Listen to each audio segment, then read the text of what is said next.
नमस्कार, स्वागत है आपका इंडिया एक्सप्रेस 24/7 में। मैं हूं प्रताप राठौर। यूपी सरकार ने 25 रुपये गन्ने का मूल्य बढ़ाया है, उसको लेकर किसान कितने संतुष्ट हैं और आगे जो गन्ना भुगतान है, गन्ने का जो भुगतान है वो अब तक नहीं हुआ है, उसको लेकर भी हम किसानों से बात करेंगे। हमारे साथ आप पीछे देख सकते हैं किसान भी हैं और जो गन्ने का भुगतान हुआ है, क्योंकि अभी जो गन्ना मंत्री है उन्होंने एक बयान दिया है कि 144,000 करोड़ रुपए का जो भुगतान किया है वो भाजपा सरकार में ही हुआ है। 4.5 साल में इस चीज़ का भुगतान हुआ है, उससे कितना संतुष्ट हैं किसान, हम उनसे बात करेंगे। हमारे साथ सवित मलिक हैं किसान यूनियन के। और सर, अभी गन्ना मंत्री ने एक बयान दिया है कि 144,000 करोड़ रुपए का भुगतान भाजपा सरकार में किया गया है, उसमें कितने संतुष्ट हैं किसान? देखो, लगातार ये भुगतान की बात कह रहे हैं, लेकिन जब इनकी सरकार नहीं थी, गन्ना मंत्री इसी क्षेत्र से हैं और ये बार बार धरने प्रदर्शन में भी आते थे और ये 450 रुपये की मांग करते थे। और ये इन्होंने वादा किया था, हमारे ज़िले में माननीय मुख्यमंत्री जी आए और पड़ोसी ज़िले में बागपत में माननीय प्रधानमंत्री जी आए और इन लोगों ने वादा किया कि 14 दिन में गन्ने का भुगतान करेंगे। आज ये 1,44,000 करोड़ गन्ने के भुगतान की बात करते हैं, लेकिन ये नहीं बताते कि बकाया कितना है। करीब 7,000 करोड़ रुपए उत्तर प्रदेश के किसानों का अभी बकाया है और 8,000 करोड़ रुपए ब्याज का बकाया है।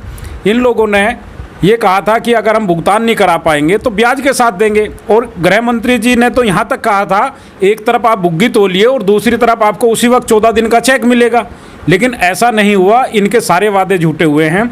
अभी कल प्रेस वार्ता की है माननीय गन्ना मंत्री जी ने और इन्होंने कहा है कि किसानों का 4,000 करोड़ का फायदा होगा इस वर्ष। अरे माननीय मंत्री जी, आप किसानों को ये भी तो बताइए कि पिछले 4 वर्ष से जो गन्ने का रेट नहीं बढ़ा है, यानी कि 4,000 करोड़ रुपए का पर वर्ष नुकसान हो रहा था आपके हिसाब से, और आप यहाँ कह रहे हैं कि किसान को लाभ होगा। कैसे लाभ होगा? हमारे देश में पंजाब भी है, हरियाणा भी है और यूपी भी है। पंजाब में किसानों को बिजली फ्री मिलती है और गन्ने का रेट 360 रुपये है। हरियाणा में 35 रुपये यूनिट बिजली मिलती है और गन्ने का रेट 362 रुपये है। उत्तर प्रदेश में 175 रुपये यूनिट बिजली मिलती है और गन्ने का रेट 350 रुपये है। आपने उत्तर प्रदेश के गन्ना किसानों को पीछे धकेलने का काम किया है और आपने जितने वादे किए थे सारे वादे आपके जुमले साबित हुए हैं। मंत्री जी का कहना है कि जो 8 लाख हेक्टेयर का उन्होंने क्षेत्रफल भी बढ़ाया उनकी सरकार में 4.5 साल में, तो उसमें कहाँ तक का सरकार की उपलब्धि है?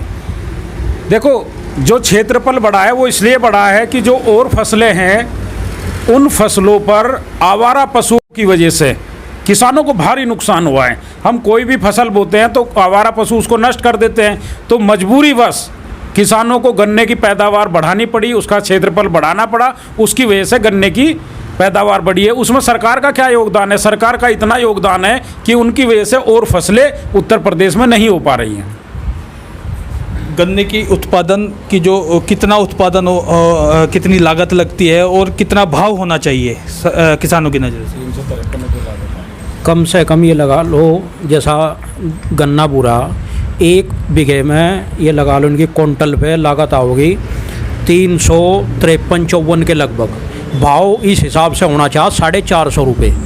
अगर 100 रुपये मान लो मजदूरी भी लगाई जा तो कम से कम है 450 क्विंटल का भाव होना चाहिए।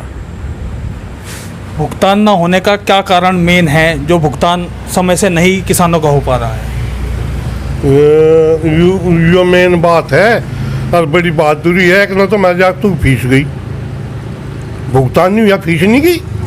और जो हमारे खांसी जुकाम हो रहा है ना दवा आता थी, यह उन्नति की तो बात है देश की। अगर सरकार पेमेंट कर नहीं रही और ये लोग कहाँ जा मर नहीं लग रही। बहुत ही आदमी कोरोना में बिना दवाई के मिल गई, क्यों भुगतान हुआ नहीं, डॉक्टर के पीछे गए। और ये क्या 25 रुपये बढ़ाए, चीनी पर क्या रुपये बढ़े? चीनी पर 8 रुपये बढ़े किलो पर, 25 पैसे किलो बढ़ाया इन्होंने गन्ने पे, वहाँ से किलो पर 8 रुपये बढ़े। अरे आधा ही कर सकते इसे। तो किसान संतुष्ट नहीं है? 25 रुपये से संतुष्ट नहीं है किसान? नहीं, कतई भी नहीं। ये तो और कुएं में धकेलने का काम कर दिया। किसान संतुष्ट नहीं करते। गन्ने के भुगतान के लिए क्या रणनीति तैयार की जाएगी किसानों की तरफ से? जी, गन्ने के भुगतान के लिए। गन्ने के भुगतान की जी बहुत ही भारी नुकसान हमें काफ़ी नुकसान है। और गन्ना कम से कम 365 के करीब होना चाहिए। रणनीति क्या रहेगी अगर ये भुगतान नहीं हो पा रहा है समय से, तो उसकी किसान क्या रणनीति बनाएंगे? वो आगे सोच के देखेंगे क्या कर रहे भैया, हम और कुछ करेंगे, धरना देंगे, आत्मसमर्पण करेंगे, कुछ तो करेंगे। जिस सरकार नहीं मान रही, किसी तरह तो माननी पड़ेगी सरकार को। भारत बंद एक जो भारत बंद का आह्वान किया जाता है उससे लोगों को परेशानी होती है, क्या यही रास्ता है? मना दुकान पर तो हम सामान लेने जा, नगद पेमेंट कर कावे, हमारा पेमेंट आता नहीं। क्या गन्ने का पेमेंट क्यों नहीं करते हैं टाइम पे? क्या चक्कर है भाई? दुकानदार मान जा, कोई मान जा। बीजेपी सरकार को भी ठोकना, खूब बजरा ठोकना। जुक्कर राकेश कहने गोल डंडा नहीं ठोकना। बीजेपी को वोट नहीं देनी, बिल्कुल नहीं देनी, एक तो लाख नहीं देनी। हमें तो कसम है इस बात की। केंद्रीय मंत्री से बात करने के लिए क्या किसान संगठन तैयार हैं? हम लोग लगातार 301 दिन हो गया है दिल्ली के चारों तरफ बैठे हैं।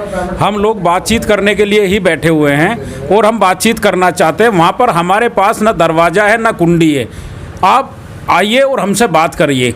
और दूसरा मैं कहता हूँ, अगर आप वहाँ नहीं आ सकते तो माननीय केंद्र में कृषि मंत्री जी, प्रधानमंत्री जी, गृह मंत्री जी या कोई भी और सक्षम आदमी ये बताए कि हम आपसे बात करना चाहते हैं और हमारे लिए दरवाजे खोले। हम लोग वहाँ भी बातचीत करने के लिए जाने को तैयार हैं। भारत बंद से जैसे रास्ता जाम किया जाता है, लोगों को परेशानी होती है, क्या यही एक रास्ता है अपनी मांग मंगवाने का?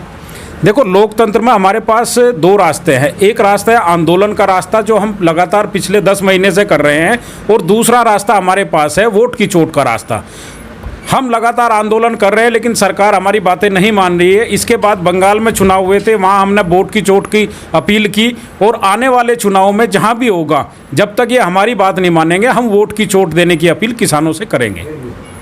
तो साफ तौर से किसानों का कहना है कि जो योगी सरकार ने 25 रुपये की जो बढ़ोतरी गन्ने में की है उससे किसान संतुष्ट नहीं है। उनका साफ तौर से कहना है कि जो उनका गन्ने का भुगतान है वो भी जल्द से जल्द समय पे किया जाए ताकि किसान अपनी आजीविका चला सके। और किसानों की मांग ये है कि जो बिजली है उसको भी माफ़ किया जाए, जो बिजली का बिल है उसको भी साफ तौर से माफ़ किया जाए। Pratap Rathore, India express 24/7 Shamli.